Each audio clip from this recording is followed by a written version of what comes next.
বলিউডের শোকের ছায়া, শেষমেশ থামল লড়াই, চলে গেলেন হিন্দি সিনেমার হিম্যান ধর্মেন্দ্র।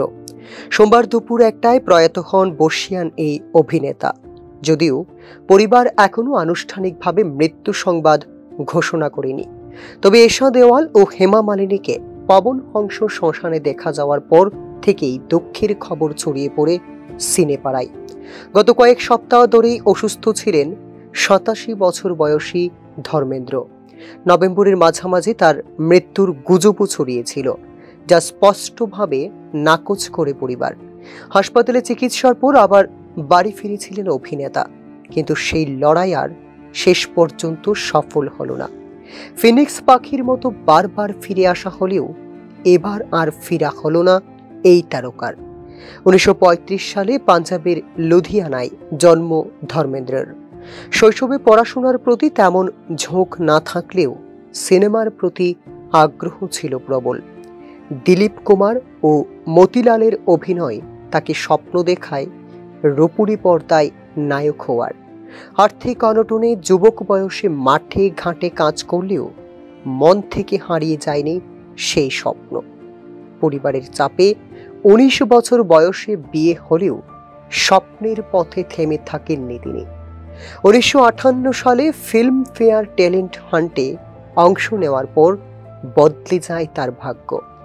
জিতেই পাড়ি দেন মুম্বাই। এরপর বিমল রায়ের বন্দিনী দিয়ে শুরু হয়, তবে মুক্তির অপেক্ষায় দীর্ঘ সময় সংগ্রাম করতে হয় তাকে। হাতে টাকা না থাকার দিনও এসেছিল, যেখানে গ্রামে ফিরে যাওয়ার সিদ্ধান্ত নিয়েও শেষ পর্যন্ত মনোজ কুমার তাকে ধরে রাখেন শিল্পীর মঞ্চে। 1960 সালে দিল ভি তেরা হাম ভি তেরে দিয়ে বলিউডে আনুষ্ঠানিক অভিষেক হলেও 1961 এর 16 और শবনম সামনে নিয়ে আসে তাকে। এরপর ফুল और পাথর ধর্মেন্দ্রকে প্রতিষ্ঠা দেয় বলিউডের প্রথম সারির অ্যাকশন হিরো হিসাবে। জীবন মৃত্যু, চারাস, চুপকে চুপকে, সীতা और গীতা, শোলে, দোস্ত, দ্য বার্নিং ট্রেন, ইয়াদোं का बारात এমন অসংখ্য ব্লকবাস্টারে ভর করে ভারতীয় সিনেমায় অমর হয়ে ওঠেন এই মহানায়ক। সুদর্শন, পেশিবহুল রোমান্টিক পুরুষের ইমেজ বহু সময় ছাপিয়ে যায় তার অভিনয় গুণকে। তবু দর্শক জানতেন ধর্মেন্দ্র মানেই প্রাণ ভরা অভিনয় ও তারকা সুলভ উপস্থিতি। ব্যক্তিগত জীবনেও আলো বিতর্কে ছিলেন এই তারকা। Bureau report, news now.